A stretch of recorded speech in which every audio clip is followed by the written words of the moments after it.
Hi, everybody. Welcome to Kiwi College. I'm Sarah Smith, the editorial director of Kiwi. I'm so happy you could all join us for today's webinar on building a bridge between home and school.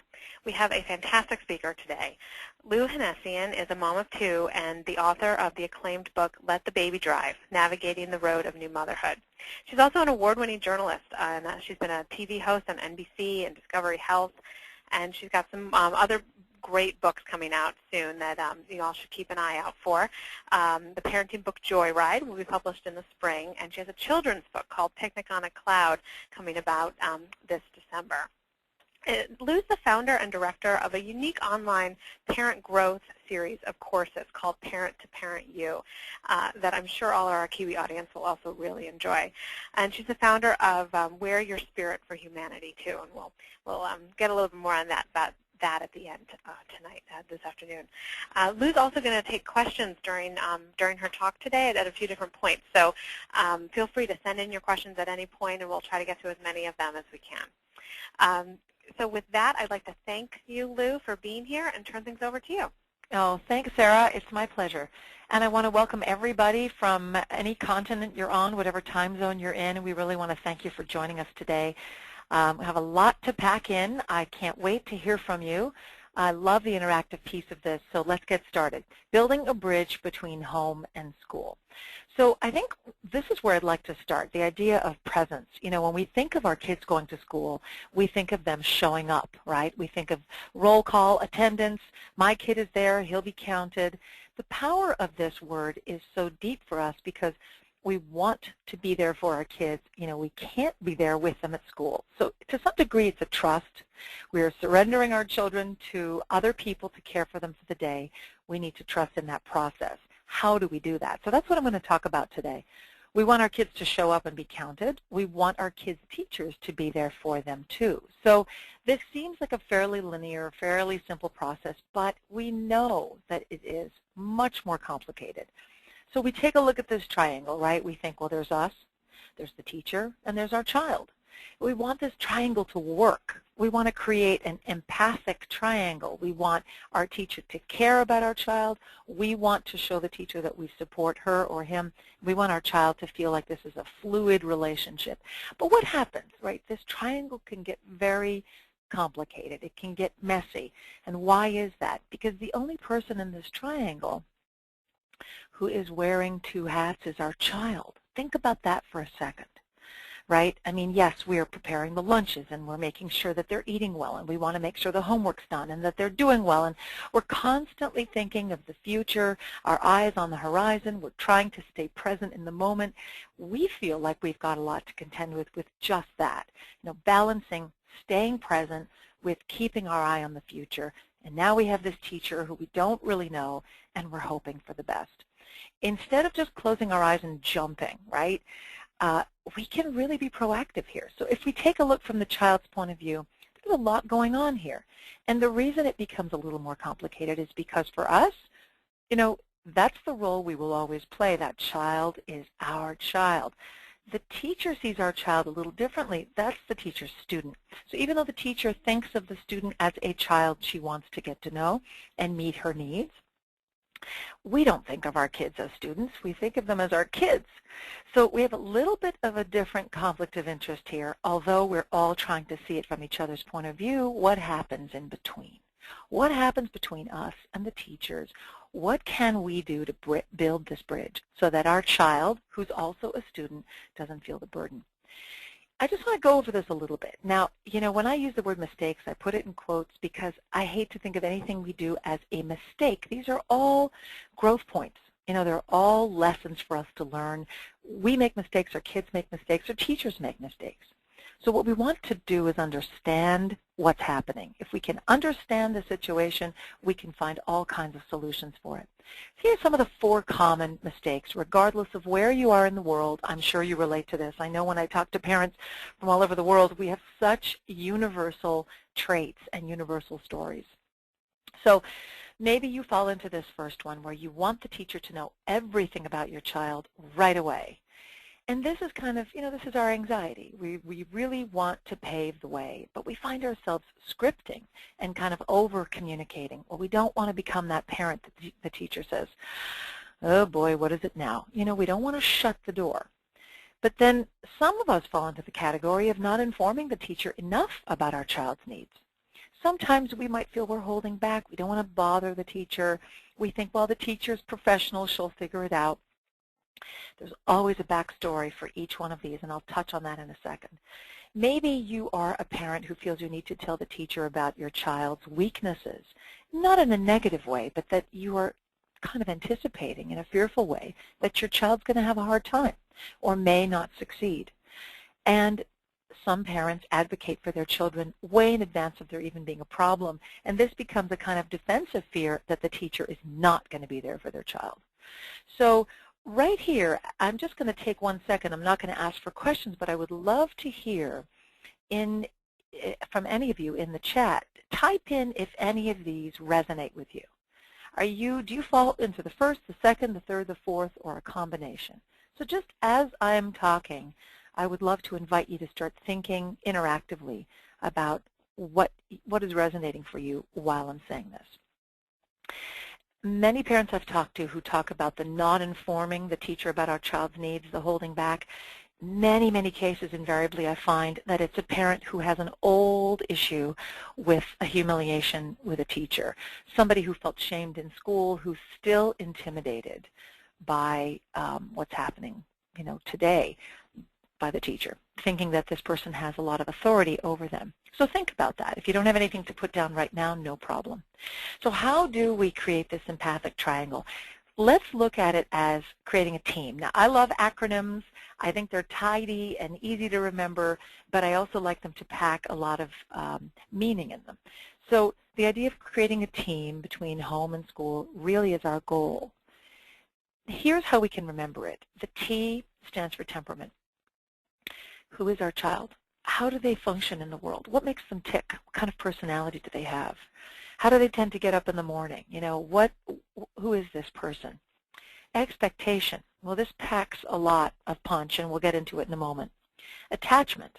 You know, I have a lot of background in attachment research, and attachment is the least understood and probably most understood word in parenting ever in history, but certainly now more than ever in the 21st century. We need to understand what attachment is and how powerful a concept it is, and how a healthy attachment leads to better learning and better coping and pro-social behavior. We'll get into that in a few slides. And the M in team is motivation. Motivation is so powerful because if we don't know what drives our child, we can't understand their actions. And we can't understand their choices, and then we don't understand their reactions as well and the feelings. So temperament, expectation, attachment, and motivation. Let's kick things off by talking a little bit about temperament. Now, there's a lot of fantastic research out there in books and literature. Probably the father of temperament is Jerome Kagan, K-A-G-A-N, if you're interested in reading a little bit more deeply about it. But let's kind of touch in the way that we can in the webinar on a few different kinds of children that you might recognize very well. The exuberant child. I have a couple of these. The exuberant child bounds into the classroom even before the rest of his body. He can't wait to get there. He can't wait to tell you what his dream was last night, what he had for breakfast. It's so important that we don't squash the spirit of the exuberant child. It is so critical to the temperament and to the expectation, the attachment, and the motivation of creating this team. So how do we support the teacher to discover what's behind this behavior so that the teacher doesn't focus on it as something negative? Certainly we've heard many, many cases, and maybe you've battled this dilemma internally and struggled with a teacher trying to convince your teacher that your child isn't really trying to be disruptive, but that there's something else that he needs. So part of that doesn't leave out your child. I think it's so powerful, and I speak from personal experience. Cultivating a language of awareness in your child is huge. You empower your child to express in a diplomatic way to the teacher what he's feeling and what he needs so he can be understood. And this is done in a very articulate way. I mean, I'll never forget when my son's kindergarten teacher came to me and said, I was absolutely amazed that your son was pretty wiggly today. And when I asked him why he was having a hard time crossing his legs, he said to me, I'm feeling a bit wiggy, Miss Marietta, and my body feels like it needs to get up and stretch because pretty soon that wigginess is going to go into my brain and it's going to jumble up all my words. And that gave her the impetus to get all the class standing, do some stretching, and sit back down, and sure enough, he could sit and be a little calmer. So cultivating this awareness in kids, what are you feeling right now? Or when you're rolling around on the circle, do you know what you're feeling in your body? Or if it's an older child, you know, when you made that inappropriate joke in class and you knew it wasn't going to go over very well, what do you think caused that? I mean, what was going on for you right before you uttered those words? A child who knows himself can be better understood by the world. Granted, there will always be that teacher or that person who doesn't want to get it and doesn't get it and just wants compliance. There's still ways to work with that, and we'll get into that in a minute. So seeing it from the teacher's perspective is very important, too. I know that when one of my sons came home and he was upset about something a teacher had done and said, I had to explain to him, I hear you. I really hear you. That would upset me, too. I understand. Let's take a look at it from the teacher's point of view. She's in class. It's 2:30. She's probably tired, and we looked at it from her point of view. She has 26 students. She needs to get X and X accomplished, and she's having a hard time getting that done. So if they're younger kids, I've even done puppets with the kids. So you can even role play something where you are the student and your child is the teacher, and you can role play a situation and find out more information from your child. Maybe one of your precious, fabulous, brilliant kids is an out-of-the-box thinker, right? Which doesn't mean they're rebellious. But when we really pressure our kids to conform at all costs, we are asking these out-of-the-box thinkers to choose between their own nature and the way others want them to be. And this is a huge price to pay. So the out-of-the-box thinker can be an introvert or an extrovert. But the key here is to take a look at this through a positive light. And instead of saying, well, she marches to the beat of her own drum in a fearful, negative way, say, she marches to the beat of her own drum and she so wants to play with the band. This is a huge distinction. Teachers want to know that kids want to be there.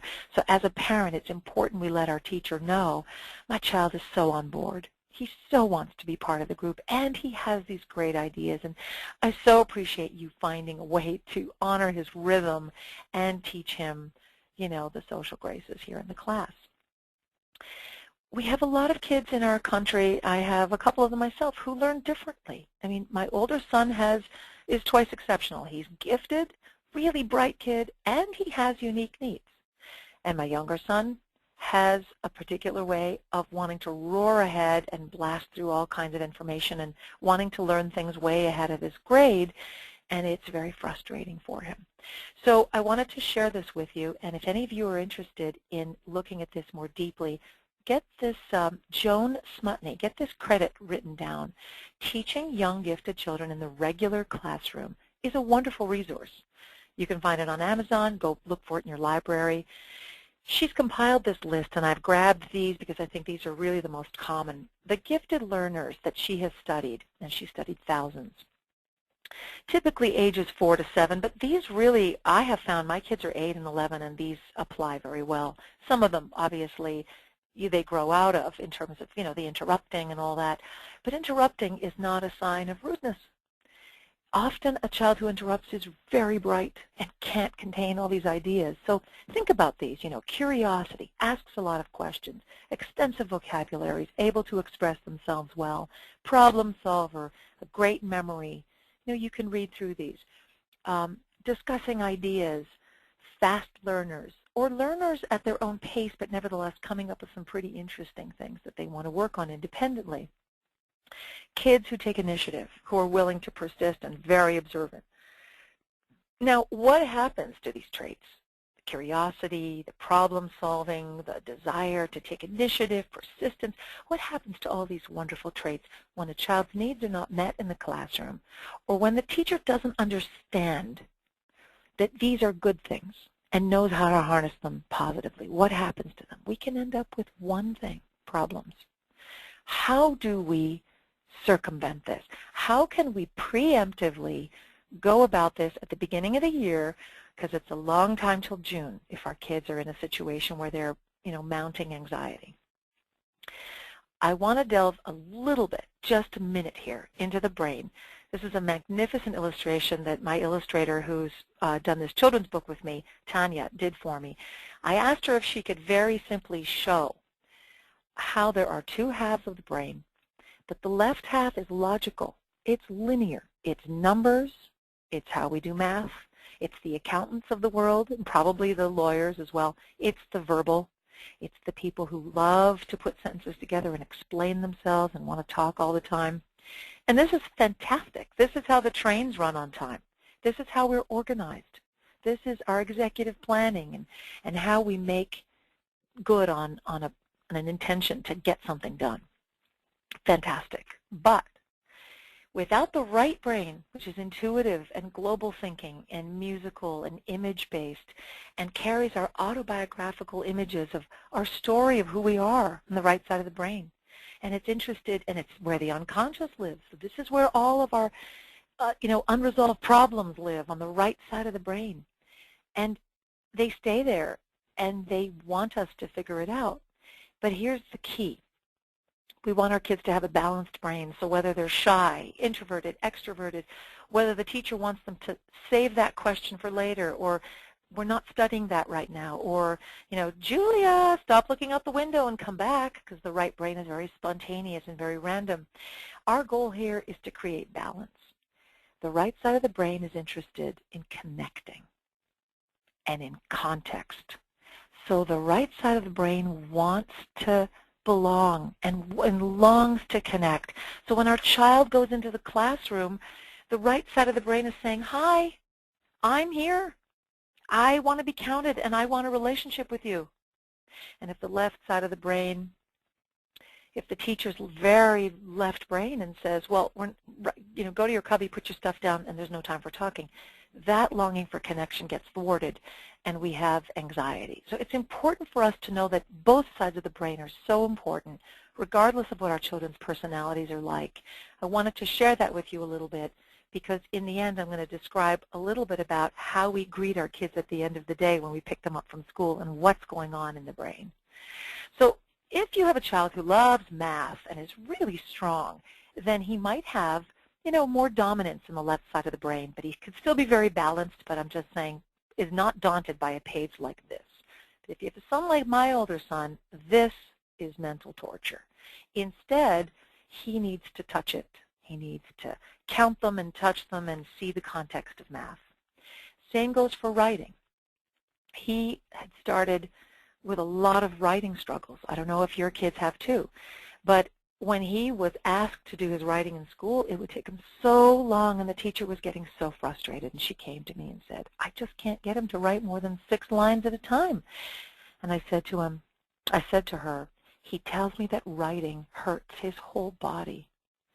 I think he struggles with the physical part of writing, that he's got all this stuff in his head and he wants it to come out his hand, but he can't write fast enough and he gets very frustrated.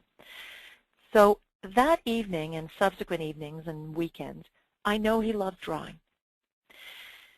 So in an effort to balance the left and the right brain, right, this logical part with this intuitive creative part, I asked him if he would do a comic strip. And he got out his pencil crayons and he drew this amazing comic strip. And then I said, he drew all the speech bubbles and he said, oh, I just can't write that small. The first couple times I helped him. As you can see, my handwriting here is pretty small in here. But you can see a couple times he starts adding, wow, zoom, and I engaged him. What happened was I showed that to the teacher. And guess what she did in subsequent weeks when she saw that he was having trouble getting himself engaged? She gave him this assignment in school. He did this in school. Now, he still did the work he was supposed to do with the rest of the class, but I created a pathway with the teacher where she could see that he was willing, he was just struggling. And so any of you can see in your own way what to do with your children. This is what my son actually ended up doing. So we went from this practicing it, engaging him, the teacher being on board with it, him understanding that she gets how he thinks, to him eventually being able to do this all on his own. Which leads to expectations, the E in team. So it really is important for us to ask ourselves, what do we expect from our child in school? Do we let them know? Are we tough about it? Maybe that's scaring them off. Are our expectations silent? What was expected of you? What does the teacher expect? And what does your child expect? So when expectations become a burden is when they're not in tune with our child's capabilities and needs. So if our child's struggling with writing and we say, I expect you to write a 15-page essay by hand, those expectations become a burden and our child will shut down. And so you can extrapolate that to many different examples. But a child's need is always going to drive his behavior. So if we're seeing behavior that we think is problematic, we need to get at the need behind the behavior. And I would love to hear from you. So type away if you have any questions. Please do so now. And I'd also like to invite you to reflect a little bit about your children's temperament by writing down 3 adjectives to describe your child. Thanks, Lou. That's great. I'd love to see what people send in about ways to describe their child, because I'm interested if you could talk a little bit more. But when you're talking about temperament, and you talked about a lot of different possibilities for your child, can you talk about how one kid might be more than one of those things, or how you can sort of figure out where your child falls and all of that? That's such a great question. I have often talked with parents who, if they know a little bit about the brain, or if they've heard, nowadays we hear a lot, it's been the decade of the brain, so we've heard a lot about the brain. And I think a lot of people are confused thinking that a person should be one dominant, like I'm left dominant or I'm right dominant. That's actually not our goal. Our purpose is to be balanced and to have an integrated, balanced mind. That's how we have a balanced life. But that said, we do have temperaments as well, and we might have a child who is so linear in the way they see the world that they can't stand when things break from the expected routine. So there might be a child who says, no, you said we were doing this at 11 o'clock, and then they just get derailed and they can't understand how to get back on track. So that child, there's a great clue. What that can tell us is, instead of criticizing the child for not being flexible, or cajoling or dismissing the child's anxiety over this transitional anxiety, we can say to ourselves, there's some interesting creative work I can do here as a parent and as a teacher to develop more of the right side, which is spontaneous. So you might put it in the child's hands to say, I'm going to, you let me know what you'd like to do today. Or this morning, on a Saturday morning, I'm going to ask you, you tell us, how about you set the menu for breakfast? These are spontaneous things that might seem like little details, but they help practice a really inflexible or rigid thinking child. They help practice a little bit more of that intuitiveness and spontaneity. But there are kids, for sure, who are dreamers, very right-sided. So our goal here is to balance it. So if the dreamer, I had many parents who've said to me, I don't know how to get my child out the door in the morning. I'm always saying, come on, I only have 20 minutes. Come on, you only have 10 minutes. Or same with the homework. I'm always on her saying, come on, it's taking you too long. Nobody wants to be no one wants us to ride them. But if time management is something that's a challenge for a very right brain, spontaneous, intuitive, random thinking child, something as simple as a visual cue, because most of our brain is visual. And the right brain child who's very dreamy and loves to draw is very image-based. There's an incredible clock that people can get that doesn't tell time. All it does is show you how much time is left when you designate it. So buy a little clock like that. It's $20 or $15 from some of the learning establishments like Lakeshore Learning or any of these places online. If you look up that kind of a clock, I'll try to see if I can find it and give it to you, Sarah, and you can post it. Great. But I had amazing feedback from parents saying our struggles are gone over time management because I gave my daughter or my son that clock. They were able to set it to 30 minutes, and it turns, it's red, and then it becomes wider and wider and wider until time's up. It gives them, it empowers them. and it gives them a visual cue. So that's just a little bit of, some of the intuitive, creative ways that we can help to balance our kids. Great. I want to share some of the words people are sending in to describe their kids. Sure. We've heard creative, stubborn, and curious. Okay. 3 words to describe that. Thoughtful, emotional, loving. Serious, inventive, athletic. So these are interesting groups of ways to describe a kid. I'd love to hear from some more people if anyone wants to share 3 words to describe their child. Those are fantastic combinations, and I'll tell you, they're so interesting, and I love this exercise because it gives us clues as to our perceptions of our kids. Because there's who our child is, and then there's sometimes the filter through which we see our kids. I'm really stunned by, the perceptiveness that parents have for their kids. I think that we see our kids with such an open heart and such an open mind. I think sometimes when we see kind of contradictions in the 2 or 3 word answers, some of it points to the fact that we all have contradictions anyway. That's part of our human nature. And some of it's interesting.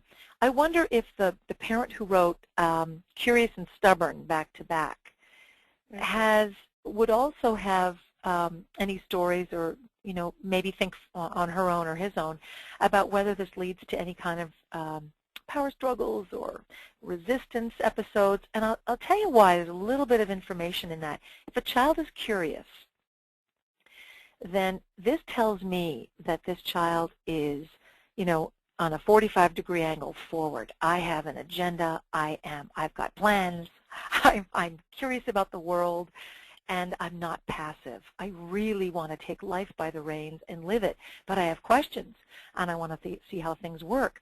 So the stubborn piece, I wonder if that comes up for us as parents when our child is curious and we say, not now, not right now, I can't, or no, I don't have an answer. And so what we get is pushback. And instead of creating this pushback inadvertently, we honor the curiosity in the moment, but sometimes we can teach our kids how to be curious, how we can respond on the go. Sometimes my son is very curious and has questions, and I say, I've said to him in the past, you can keep asking me as we get into the car, because once we're in the car, boy, I have a captive audience. So he's learned to express his curiosity in spite of how busy I might be in that moment in different ways, instead of us always telling kids it's not the right time, in which case they might be stubborn. I'm going to read a couple more, and then I have a question. Someone sent in some words as well as questions. So we have someone who wrote their child is cautious, sweet, and funny. We have another curious, expressive, and emotional. Hyper, happy, and outgoing. Okay. I just love visualizing these kids. I wish I could meet them all. Reserved, gifted, empathetic. So that's great. So, we do have a question about a child. So, parent describes, my son is reserved, loves math, loves drawing, but the teacher explained that he has difficulty writing to a prompt in class, and he gets very nervous when he has to tell about what he read and when he has to present, even with his parent. So what can this parent do to help and, with this and in class? This is a fantastic question. I live with this. I have an 8-year-old son who has a lot of trouble writing to a prompt. If you ask him, he won't stop talking. So he will tell you the story with every detail in Technicolor and Dolby Sound. But to write it, he'll sit there and sit there and sit there. Now, a teacher who doesn't understand and thinks that a child like that is not applying himself may misperceive it as lazy or not making an effort. I've asked my son, and I would encourage you to ask your son too, what do you feel when you have a prompt and you have to tell a story and you got to do it right away? What are you feeling in that moment in your body? Like, do you feel tense? Do you feel like you check out, like your mind starts to wander? What are you feeling? When I asked my son, he dropped his pencil on the table and he starts to tickle his legs. He says, I feel a tickle in my legs, starting in my thighs, going into my stomach, like a billion butterflies, and then it goes all the way up to my head and jumbles my thoughts, and I don't know what to write first. And so, for you and I, or for all of us on the call, it might be no biggie to say, I'm going to give you a prompt to write a journal entry right now about something. We would do it. We've learned how. We've learned how to step up and force ourselves to do certain things that we might not necessarily feel like. But for a child who's really reticent to do that, there's something going on where that child needs to be able to express what's getting in the way. Sometimes it might be if he loves math. Is this the child who loves math and is reserved? Mm-hmm. Right. So you see, that tells me that that child is very ordered in his thinking. If he loves math, he loves numbers. That's left side. If he's very reserved, then he's not very emotional, which is more on the right side. That means that writing to a prompt might kind of have him draw a blank or scare him because it's still a little bit spontaneous and intuitive. In other words, if somebody said, whatever is the name, little Johnny, fill in this blank. This morning for breakfast I bet he'd do it right away because you've given him the specificity and the clarity and the semantics, and that's what the left brain loves. So a child like that, you can practice some marvelous right brain exercises at home with him that will help loosen things up for him at school where the prompt is not such a scary thing. So in other words, you can do verbal prompts with him. You can say, let's play a game and have him call it something and, have him fill in the blanks on certain things, like a word association almost, and that will help create, new neural connections in his brain and grow his brain, and so he can flourish anywhere, anytime with whatever is asked of him. What about the nerves with presenting what he's done to the class? Is that something you can work with him at home on, or is that something you should talk to the teacher about? Well, I think it's tough. There are, listen, one of the #1 phobias listed among adults is public speaking. Right. And it's a phobia. It's like snakes and getting on an airplane. So we really can't, that's going back to the E in team of expectation. What do we expect? Does the teacher expect something of this little boy that he's just not right now comfortable with? And it really ought to be honored. If he doesn't want to get up and speak, maybe there's a way of doing it where he does it in a way that's more comfortable so he can, negotiate or navigate that comfort zone a little bit better so it doesn't become an aversion. And these are key words. As a parent, you can say to the teacher, he so wants to be here, and yet there's something I'm afraid he's going to develop an aversion to if we push him a little too much, and that is the public speaking. I mean, he's really, really uncomfortable about it, and I'm afraid that that will create stress in him that will shut him down for further learning during the day. Well, you can see how those would have all kinds of flags pop up for the teacher. Now she's allying with you. Now she wants to hear you. Because if you're talking her language about my child may shut down, it might be so difficult, the anxiety of this might shut him down for further learning, and he might not be able to focus and attend. Now this teacher is going, ooh, tell me more. And to the second part of your question, Sarah, which I think is brilliant, what can you do at home? Hey, at home, if he loves inventing, have him make a presentation to you and your husband or the family. If let's say he loves playing guitar but he doesn't want to play in public, have him play for the family if he wants. They don't have to be as performance oriented, but you guys could even implement something at dinner time, whereas each person is going to share a highlight of the day, and there he's got the stage for 30 seconds, and maybe he'll only want 30 seconds. But wouldn't that be great to measure that for you as a parent silently, to go, wow, he's now sharing 45 seconds. Now he's sharing 2 minutes, and then you'll start to see him flourish. That's great. I love that, to start with something short and low-key at the dinner table, and then maybe it becomes more of a performance later, no pressure. Yeah, and always, yeah, exactly. You're so insightful. It's always about measuring our expectations, too. So we can't be so eager to change our kid. It's got to be working with his nature.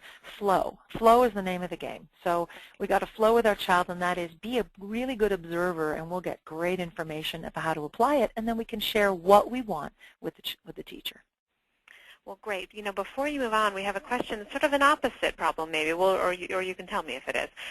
We have a listener who says that her daughter is hyper and talkative and wants to know how she can get her to stop talking in class. She always wants to be the center of attention, and we, the family, give her lots. She's a smart, straight-A student, but the parent adds she just never pays attention to anything. So it sounds like she's talking a lot in class and maybe not paying attention to the teacher. She sounds like a lot of the characteristics of a gifted child, which is, and I'm very familiar with that, and I've done, you know, a lot of talks in the gifted education community, and it's amazing how you don't feel alone as a parent when you go and meet many, many, many other parents whose kids don't stop talking in class. It's actually very interesting. First thing I would say is, you know, there's a couple things here. You said she's not paying attention, but also she's talking, and also the attention piece. I think that given that she's so verbal, it would be fantastic to, in a calm moment when the two of you are having some one-to-one time, maybe it's at night when things are calmer, on a weekend, maybe it's when the two of you are just together, interview her. Children who love to talk will be very easily engaged in an interviewer. That sounds fun. Ask her. Yeah, say, I'm going to be a reporter and I'd like to interview you. I have 10 questions for you. And so you're short and to the point, and she can be as verbose as she wants. But your goal is to get information. So you can say, you know, I really want to support you in class, and so does the teacher, because you've got so much to share. Tell, you know, when you are talking about something, do you feel like you've got to express it in that moment or you'll forget it? Because I know my 8-year-old son will often say, if I don't say what I'm thinking right away, I'll forget it. And one of the things the teacher did when I spoke with her about it is she said, I said, you know, this leads to such frustration in him. He tells me that he feels emotionally blocked, Mom. I feel blocked when I can't say what I'm thinking. She brought out a map of New York, and he wanted to tell the class that the tectonic plates of New York shifted in the year such and such. Clearly not interesting for other third graders, but he wanted to share it. She put Post-it notes on his desk.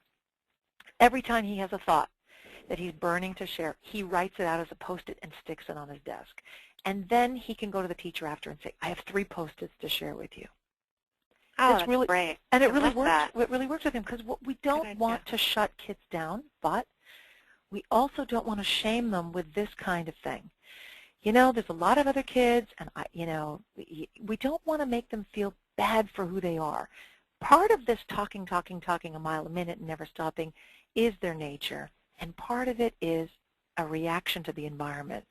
Some kids find it really difficult to be in this very artificial setting of a classroom with a whole bunch of kids my age, and we're all learning the same thing. Some kids find that to be like living in a small box. So you can engage your child in that interview. You know, what does it feel like to be in the class for you? And what things are you interested in learning? And then try to then even role play with that child. One thing, I just remembered this. My younger son used to interrupt a lot. And he has an older brother who is, you know, very bright and interested in inventing things, and it was the younger sibling trying to keep up syndrome. I got out a bunch of puppets. They love puppets. We even made puppets sometimes on weekends. I got out felt, and we just glued some stuff. They were messy and shabby, but boy, they loved them and named them. And I played the interrupting game. I was the interrupting puppet, and they were trying to stop me from talking. And I said to my son, Ben, okay, ready, go. Tell me what you did this morning. And he said, well, this morning, oh, I have an idea. Just a minute, interrupting puppet. I haven't finished my story. And so you put your child in the other position. Boy, do they remember that. They take that into social situations, and they remember it. And we do it in a non-shaming way, so they really learn it. That's great advice. Let's move on to some more of your presentation. And those of you who've sent in a few other questions, some of those I think Lou's going to address in the next part. And if she doesn't, we will definitely get to them. So Yeah, thanks, and Luke. mindful of time, I know that I have a couple more slides on the team model, and then I'm going to go swiftly into homework and teacher feedback and how was your day? The big question we all ask at the end of the day when we pick kids up, and they say, good or nothing at all. Right. And there'll be another couple of Q&As, and I'm not in any rush afterwards, so I can certainly spend a few more minutes answering questions and interacting. So the A in team is the power of attachment. What does attachment have to do with learning? Everything. Attachment is the key and the core to everything that we want our children to be in the world. They come into the world the first 3 years of life with a larger right brain. They don't speak. They don't read.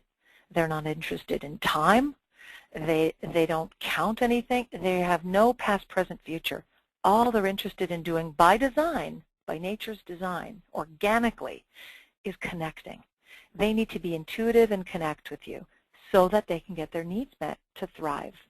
It's not until the kids are older, 4, 5, 6, that the left brain begins to become more cultivated and more necessary.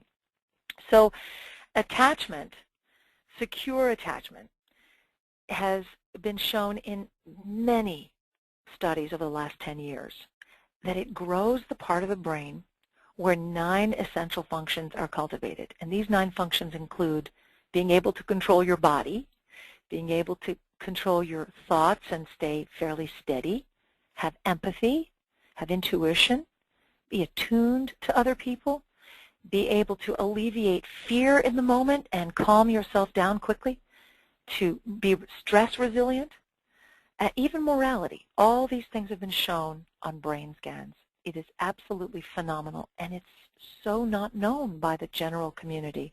So I'm like a messenger for the brain science, saying we have to understand how powerful it is to build relationship with our children so they can build relationship with teachers and peers and go out into the world.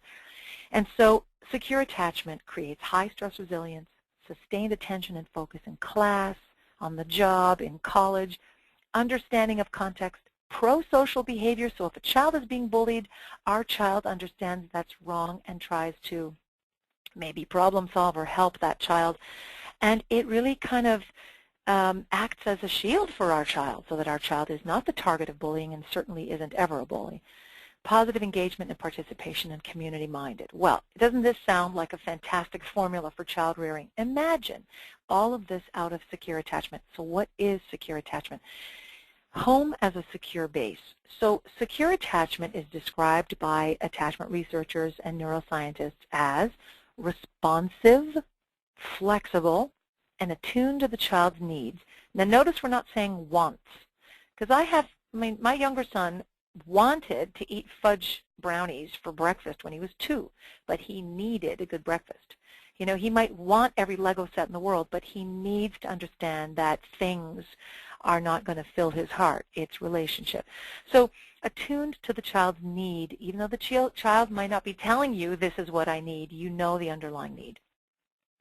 And the secure attachment also is about the fact that the child trusts that you are the safe haven when he's upset. You're the one that he feels comfortable coming to from the time he's a baby when he's struggling, fearful, and anxious. That his affect, whether, you know, in all the messy business of growing up, the tantrums, the whining, his fear of the big barking dog, or his reticence to jump in the pool like the other kids, or his hyperness or his exuberance, doesn't affect your love for him. So it's a consistent responsiveness. Even as we say, no, honey, it's a loving no, and that's my bottom line, it's still a loving no. So versus the unpredictability of sometimes we're hot, sometimes we're cold, sometimes we pay attention, sometimes we don't.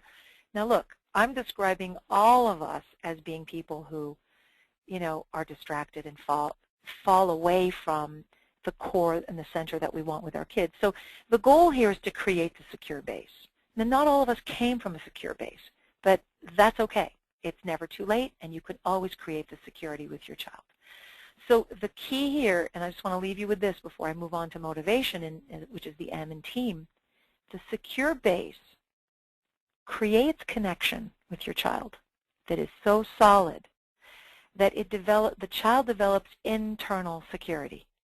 and takes that into the world, to the classroom, to the job, to college, with higher resilience, so that all of the people out there who are hot and cold and kind of nutty and kind of crazy, your child doesn't get trampled.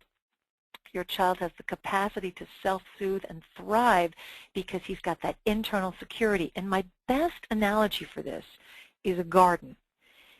We can take time parenting, prettying up the flowers and making sure they look good, and then comparing them to all the other flowers, and how come my lazy Susan doesn't look like that rhododendron, or we can focus on the roots. The secure base is about building deep roots with our child, because that child who has that secure base can comfortably leave us. That's the big aha moment for our culture to understand. People mistakenly think attachment is about dependency. It is not. It's about the key to resilience and eventual independence. The heart of healthy attachment is eventually healthy independence. Okay, so I think since we just had a Q&A, let me go to motivation, and I'll ask questions after this. The M in team is motivation. I think it's so powerful for us to know what drives our children, because if they don't know what motivates them, how do they understand their purpose later on? How do they know why they just acted like that? You know, why did you just, knock Johnny's book over? Why did you just talk that way to the teacher? Why did you just, or why are you having trouble sharing your story with the class and feel reserved about it? What is motivating our children? So this idea, that's why I call it let the baby drive, because if we know what drives our child, boy, we can just work so fluidly with that child to help them grow in the world. So here's some things to consider. Rewards and punishments. For many years, our culture, corporations, the business world, the workforce, and therefore also teachers, the education system, and a lot of parents mistakenly have believed that the way to motivate a child, a person, a worker, an employee, is by giving them incentives, dangling a carrot, or punishing them if they don't comply. 50 years of motivation research, and people like Daniel Pink, who's written a fantastic best-selling book called Drive, which I really suggest you run to the library or get a used copy from Amazon, read it. He has succinctly synthesized all this information, 50 years of motivation research. Why don't rewards actually work in the long run? They lower desire, they lower motivation. And what they do for our kids when we offer these carrots, we may gain compliance in the moment, but what we do is create a what's in it for me mindset, so that the child now who's being given an incentive to behave a certain way or do something the way we want, and is being given something, not our attention and not our love, I mean something, like if you do this, I'll give you a marble in that jar. I know it seems like the right thing to do because we've heard about it a million times, but it actually creates more problems down the road and backfires. And the punishment piece actually revs up the back of the brain where fear lives. And that doesn't create higher thinking in the front of the brain, and many studies have shown, and all of the great scholarly researchers in motivation and education tell us that punishment and shame shut down the learning center of the brain. Well, doesn't that just tell us a lot about motivation?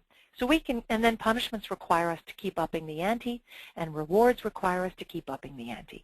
And if there's a faster way to create dependency in a child, it's through rewards and punishment. Because then they're always looking externally, what are you going to give me, or what are you going to do to me? This creates a lot of anxiety. Anxiety messes with motivation, and it manifests differently for each child. I mean, I knew, once worked with a mother who told me that her child had migraines all the time after school. And it wasn't just the fluorescent lights. It was a tremendous anxiety coming from feeling like they were very pressured to work within a system that they, didn't feel they fit in. So instead of working on how to fit in the system, it was, very important for that mother to understand and father to understand what's driving this anxiety. And then boredom. Boredom is often misunderstood. I would say most often misunderstood, not just by the child who says, I'm bored, because they don't understand what they really mean by that. And so, of course, the parent doesn't want to hear this, especially if we've equipped the house with a Wii and everything else, and 100,000 books, and we don't want to hear I'm bored, because we don't want to be the entertainment director on this cruise ship. And the teacher doesn't understand boredom either, takes offense to it. What do you mean you're bored? My curriculum and the way I'm teaching it is very interesting. How dare you think it's boring? So let's just take a second here to demystify boredom. Decoding boredom is this, that it's actually a red flag. Boredom is not a sign of laziness. Boredom says, I need more stimulation, or I'm going to have to create it myself. Maybe some of the moms and dads on the call are nodding their heads going, yep, that's my child who is bouncing off the walls, who doesn't stop talking, who feels the need to create all the time. Boredom is, I need to feel engaged, or I go on autopilot. I had a child once tell me, I go to school and turn off my brain, and I come home and turn it back on. This is a crime. It's horrible to hear that. So engagement, stimulation. I need to feel a sense of purpose. So sometimes a child who says, I'm bored, doesn't know what to do next in a bigger picture sense. And so if a child is creative and inventive and sometimes hits some kind of an artistic block, like I don't know what to make anymore, or I've painted 300 paintings and I can't paint anymore, can feel aimless and say, I'm bored. So sometimes it's about helping guide our children back to their path. I need to feel like I'm seen and known, or I feel lonely, or I need novelty.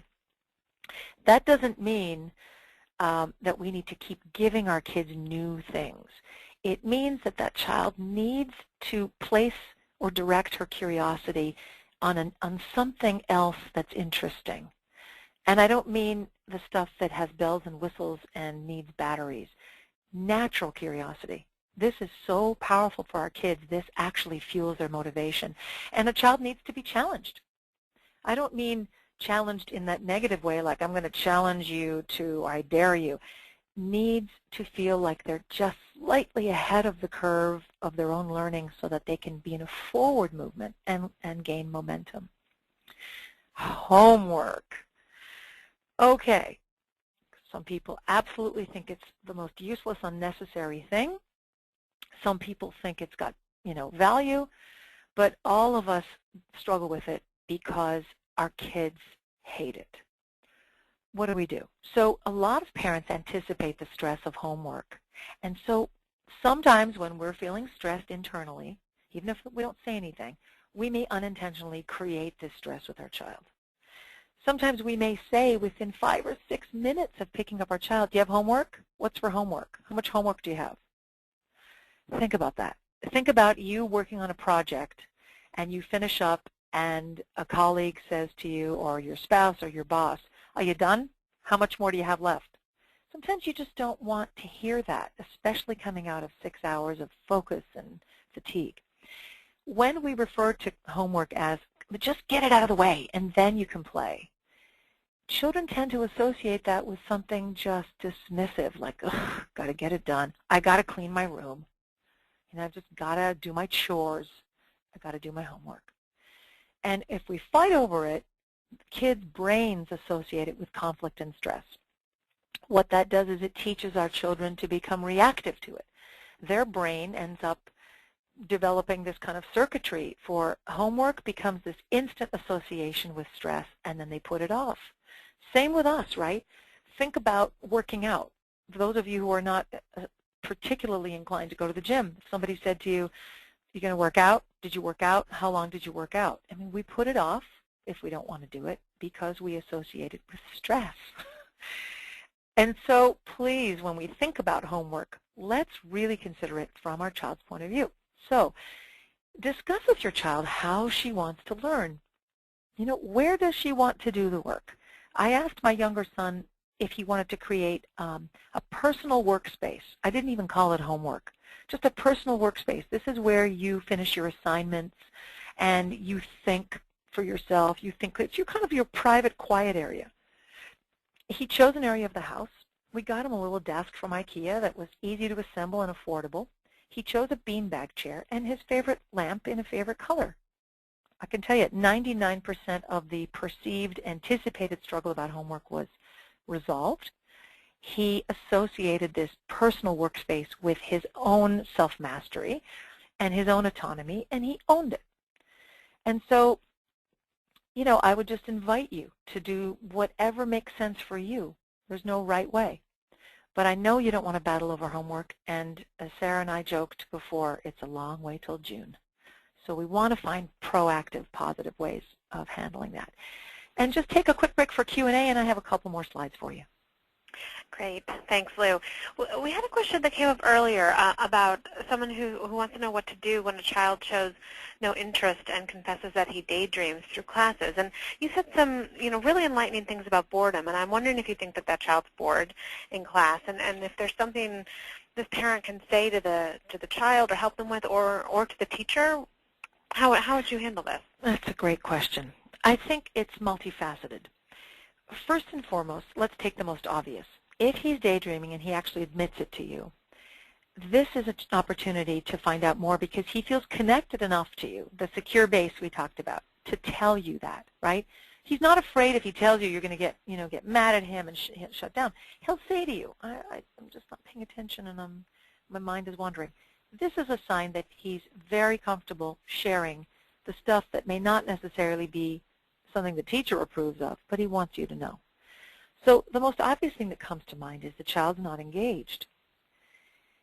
It's not his job to be engaged unilaterally. In other words, we send our kids to school.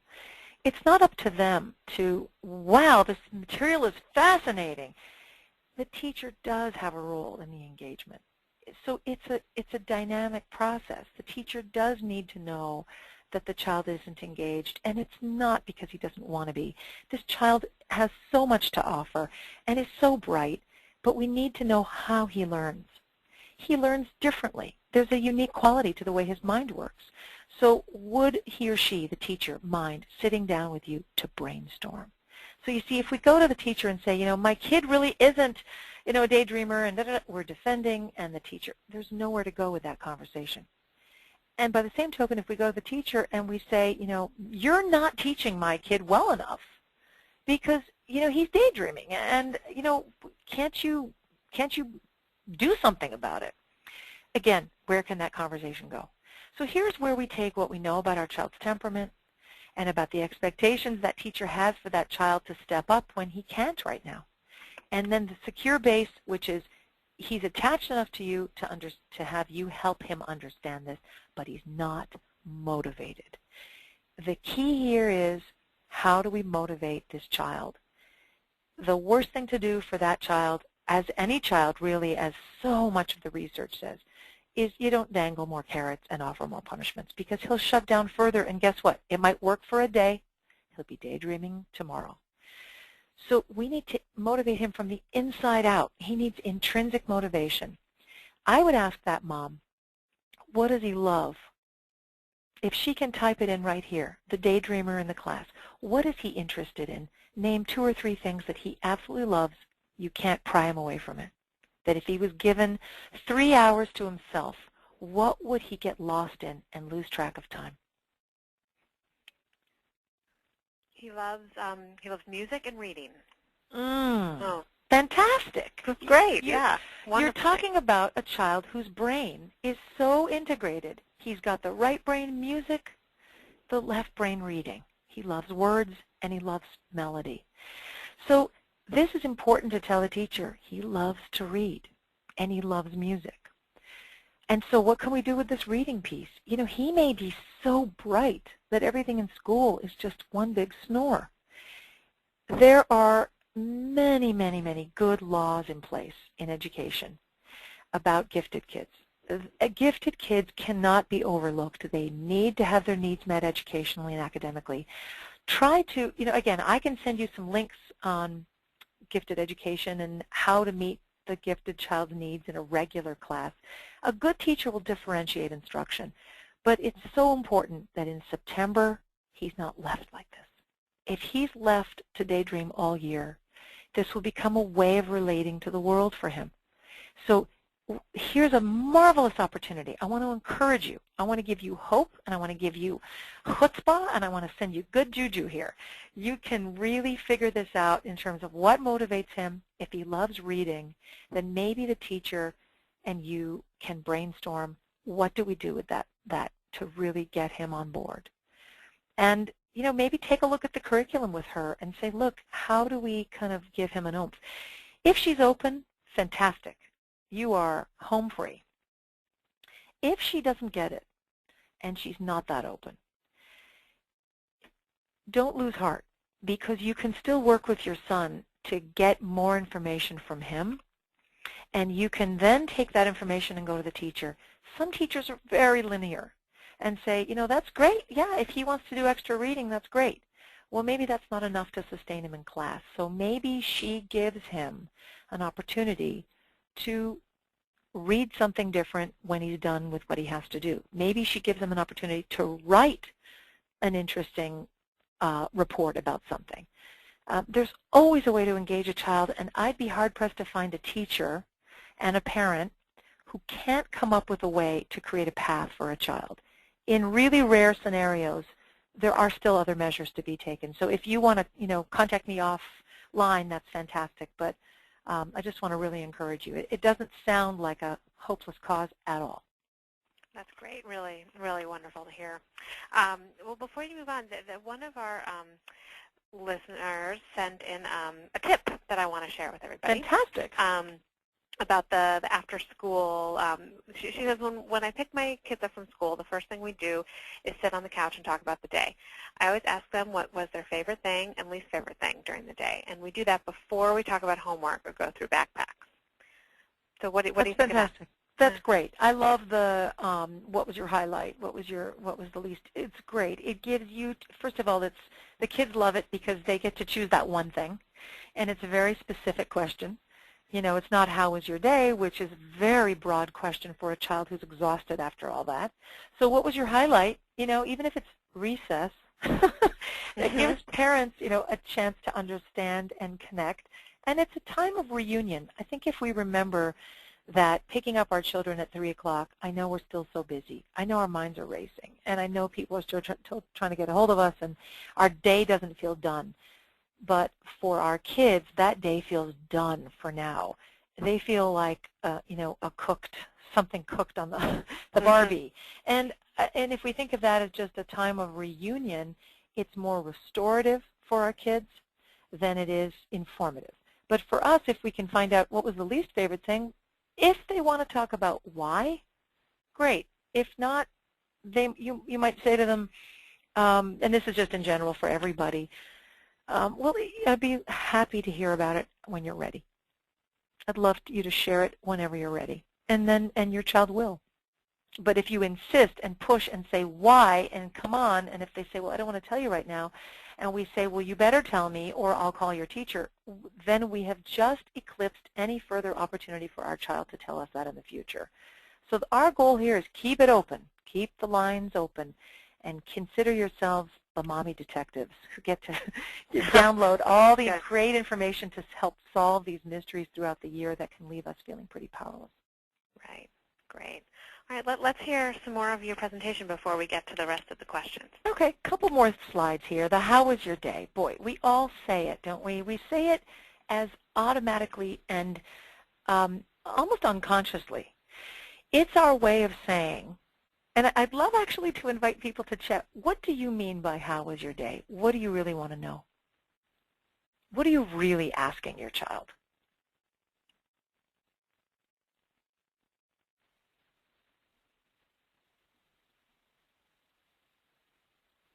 Anybody? Not getting any responses quite Okay. yet. So the how was your day, it may just be sort of a wrong-headed question for us. And I put it in quotes because, of course, I'm so not right-wrong oriented. But, it's such a colloquial term. Why it may be sort of a misguided question is that we have to understand why we ask it. What we're really saying in many different ways is, and I'll just fire off a whole bunch of answers I usually hear from so many parents, and I know from me too. How was your day can really mean, I've really missed you. And I just what have you done all day? I can't wait to hear. I want to reconnect with you. I felt like I was missing a limb all day. Like, hi! Some parents and kids are really connected and they really miss each other during the day. But that child can still be exhausted and not want to talk about it right now. Some parents ask, how was your day? Because they're anxious and they want to know, quickly get it out of the way because the suspense is killing me because I don't want to call from the teacher and I don't want any surprises down the road. Did you have a good day? Just tell me. Was it good? Fine. Done. Some people say, how was your day? Because they just really want to know from the child's point of view that they're okay. You know, we want to know, look, there's so much going on now. There is 1 in 7 kids is bullied or is a bully or is a bystander. If we don't ask, how was your day, we feel like we're being irresponsible. We want to know, did anyone pick on you? Did you eat your lunch? Did you learn anything? There's a lot. It's a charged question. We have a million reasons why we want to know it was good. And our kids don't have a clue that that's our need and our agenda. They are in a different state. The state that our kids are mostly in after school at 3:15 is exhaustion. Their minds are fried. Some kids have tried all day to cope with stressors and are absolutely on a sympathetic nervous system level done for. Some kids have been in fight-flight all day because there's a bully who sits behind them and they can barely concentrate. Some kids are daydreaming and are longing to get home and just do something interesting, please. And some kids, you know, this business of I turn my brain back on. So really the question, how was your day, sometimes can feel very difficult for our kids. So the state that they're in at pickup is really more what our goal should be to figure out, and we can do it non-verbally, and I'll explain that in a second. So when your child says, good, yeah, what'd you do today? I don't remember. That's their way of saying, not right now. I don't want to talk right now. And I liken it to, you know, you've had a long day. If you work inside the house, if you're a stay-at-home mom who's working all day, if you're working outside the house in an office, you know how exhausted you are at 3:15. And if your husband or partner or best friend or mother calls you and says, how was your day? Most of the time, you know, we just don't really want to discuss it, especially if it was office where we've been told what to do all day. Here's your assignment, get it done all day. Sometimes we're just in a blur. My day was hard, or it was good, or it's monosyllabic. What did you do all day? You really don't want to have to itemize it. So if you put yourself in your child's shoes, it's a pretty quick path to, you know, then getting the next best step of what do I say now, what do I do now? And it's really powerful. I mean, I would invite you to experiment with it and try it. Picking up your child, giving a big hug, a kiss, and not saying anything. You'd be surprised. You won't get dead air for very long. And if your child just knows you're present, and I would also encourage you to not get on the cell phone. I think cell phones are quickly becoming a huge problem. It's great that we're in communication, you know, in emergencies and certainly for business. But when our kids see that we are on our cell phone more than we might be actually talking with them, or the minute they pick us up, we're on our cell phone finishing a conversation, or they get in the car and we're on our cell phone, this is a surefire way to shut them down. And we won't have a chance to talk to them about their day. So let's just make an effort, if we can, at 2:59 before we get our child, turn off all devices, let people know you're unavailable for half an hour or 15 minutes, and just connect even non-verbally with your child. And I just want to leave you with some ideas that you already know in your heart, but you forget every day. And we need the reminders, and sometimes we even need the information if we didn't know. We each need physical touch. It's how our systems stay regulated. We need to be attuned with our kids. That's how we regulate their emotion, and we need to be physically in contact with our kids. That's how we regulate their bodies. So we need to be hugging our kids, and we need the touch. You know, how many hugs have you gotten today? We need 12 a day for our bodies to thrive. Think about that. So a hug, now sometimes we might not have a huggy child, but we have to hug on their terms. We might have a child who doesn't want to stop hugging or who wants tickling or massaging. Go with it. You know, 10 minutes, 5 minutes of that when they ask for it goes a long way. Imaginative play, laughter, music, art, any of the things that the right brain loves. helps to ground a child who's exhausted, who's disconnected, and invite them into that space to create it for themselves. I'll tell you something, you create a lifelong resilience, because think of your child as an adult. Do you want them to have that special time and place for themselves where they go off and write poetry, where they paint in a studio in the back of their garage, where they have a band on the weekend, where they create something new, maybe create a nonprofit group?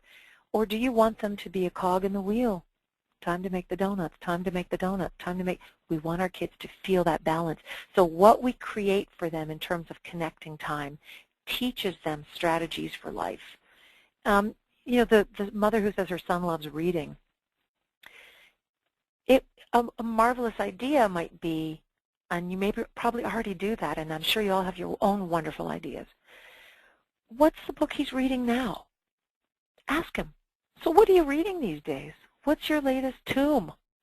I'm reading, you know, The Sea of Monsters. It was the sequel to The Lightning Thief. Really? Sounds interesting. What's it about? It's about this character, and you see, you end up engaging your child. He ends up verbalizing what it is he's thinking, and you're creating another path to connection.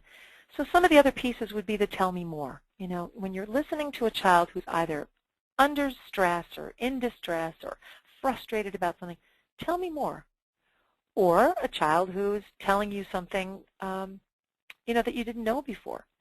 Now, for the kids who love to talk and don't stop, the tell me more isn't necessary.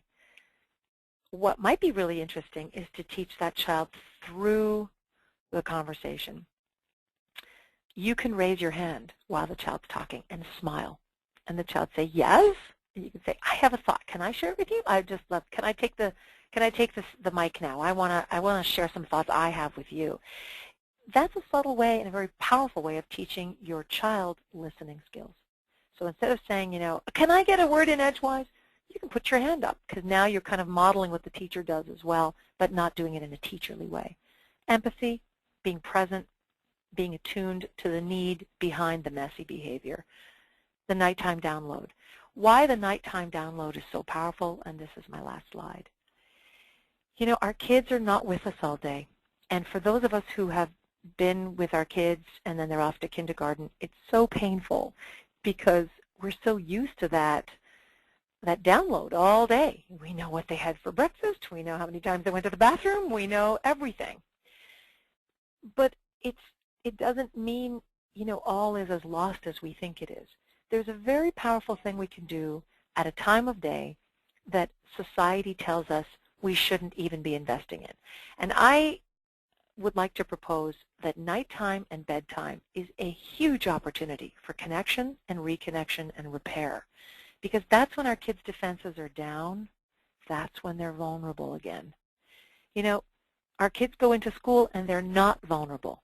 They're trying to get through the day. They're trying to bypass the kid who picks on them. They're trying to, you know, avoid the teacher's wrath. They're trying to maybe avoid the teacher's gaze because they don't want to be called on. Or maybe they want to be called on and can't put their hand down.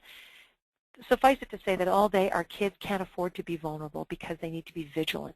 Those are two different systems in the body. So this vigilant system is this sympathetic nervous system, fight, flight, freeze. I'm ready. And we need that when we're studying cramming for tests, when we're applying ourselves, we're in fight, flight. If we're traumatized, we're in the freeze or in the fight or in the flight in a different way. But at night, it all melts. So instead of, come on, get to bed, because you're exhausted and you want them out of your hair, let's reframe it. Let's let them know that this is snuggle time and this is whisper in the dark time, and set aside 15 minutes for that. You will restore your child to her original self so she can wake up in the morning without all of the accumulated stress from the day before, and you will restore the connection between you that you've lost maybe during recent weeks. Maybe there's been a lot of distraction and stress in your life and you haven't been able to connect with your child. This is when you'll hear this. My teacher doesn't like me. Or my teacher gets mad at me all the time. Or I don't want to go back to school tomorrow. Really, why? What's coming up for you? The teacher doesn't understand me. Or, how's your relationship with your teacher? Do you feel good with her? Instead of the do you like her, do you feel comfortable with her? My 8-year-old said to me a couple nights ago, my teacher is hot and cold with me. So that gave me an opportunity to whisper a little bit with him. Tell me what you mean by that. When do you find that she's cold? When do you find that she's hot? And I put in parentheses what the themes are. So I'd like to invite you to, think of these types of things thematically. Instead of reactively, you don't have to fix this feeling, and you don't have to talk your child out of this feeling. But if your child is saying to you, my teacher doesn't like me, there's an acceptance worth belonging theme happening. Consequently, with anger, it's a fear of rejection or shame. My child doesn't understand me is your child doesn't feel known and seen, so there's an authenticity piece. And with my son saying my teacher's hot and cold, I know what he was telling me. He was saying, I don't trust that she's got my back. I don't trust it. I don't trust her. So the deciphering of feedback is so powerful, and I would just invite you to experiment with it at night. Set aside that time and let your child know that's what you intend. And the first night you might not hear anything, but if your child knows, I can tell you that bedtime will be much smoother. They will get into bed more quickly, and they will look forward to it because we are connecting creatures. We are soft-wired to connect from birth. This is our birthright. We get disconnected so easily, and we are all longing to connect. So I'd just like to invite the last round of feedback before I just put up some of my own information where you can get a hold of me. Oh, wonderful. Thank you so much. While we see if any questions are coming in about deciphering feedback or any of the other things you talked about today, I want to share that one of our listeners said that her son told her the other day that he was glad she was never one of those moms who's on the phone during parent pickup. So I think that really speaks to that, the things you were talking about. The kids really, they really are so aware of your... So aware. Yeah. Earlier in your talk, you were talking about, setting a timer. When you were talking about that, we had a couple of people who wanted to share a few ideas, and I just want to get back to those so that we, can make sure everyone hears about this. One listener recommends, she says that she does this with the timer on the oven or microwave, that it works like that timer clock you were talking about and counts down. So that's a great idea. And somebody else, while the one you were talking about, said I'm just looking for her tip again, that she Googled the timer and found that there's the time timer and found that there's an app for it, of course. So those of you who I love it. Yeah, Thank you. Right, so we can download that, people can download that, and oh my gosh, if you have a kid funny. who's got their own, iTouch, depending on their age, if that's something you have in your family. Wonderful. So yeah, so that's nice to know. Those are excellent. I'd love to also take that, the woman who said about the timer, the mom who said she sets the timer, I presume it goes off auditorily? You hear it? I think so, yeah. Okay. Here's what I find fascinating about that, and I'm very, very glad that she wrote that you wrote that. I'm talking to the mom personally now. I'm so glad that you wrote that because some kids are very auditory. They need to hear, they need to hear it. And some kids are very non-auditory. So sometimes you can say, John, Johnny, Johnny, Johnny, and they don't respond. But if you go over and just touch their shoulder, they turn around. Or if you wave at them, they see you.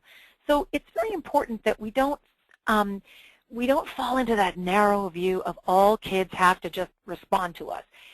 Kids, just like us, we respond in our own way. And if we can understand, how our child is best accessed, they can get to know that about themselves too, and that's hugely empowering for them in the world because it equips them with the knowledge to either tell that to somebody. I mean, how many adults do you know lately who can say to you because of the decade of the brain, I'm very visual? Or somebody will say, yeah, I'm a very auditory person.